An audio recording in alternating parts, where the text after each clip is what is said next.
how is China avoiding the oil crisis? It doesn't really make sense. They're the second biggest consumer of oil in the world and import 70% of their crude. So why hasn't the closure of the Strait of Hormuz caused a crisis? Well, China has been preparing for decades. In the 1950s, China started opening petroleum universities so it could find and extract its own oil. But by the 1990s, demand had grown so much that they had to start imports.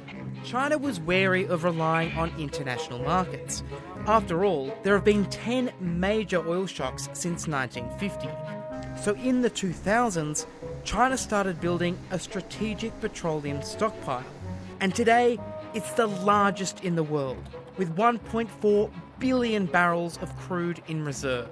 Some analysts say that if China was completely cut off from the Middle East, it could last for 6 months just on its reserves. But China is not just relying on its savings, it's making deals. In March, China increased oil imports from Russia by 13% and bought a record amount from Brazil. So while supplies from the Gulf dropped 25%, China's total imports fell just 2%. And China has been trying to shore up its supplies well before the closure of the Strait of Hormuz. In January and February, China increased total imports by 16%. They might have suspected a crisis was coming.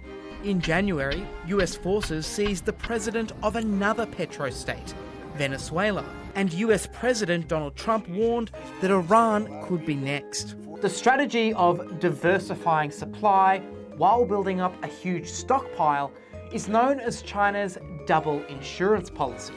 And so far, it's helped it avoid a crisis.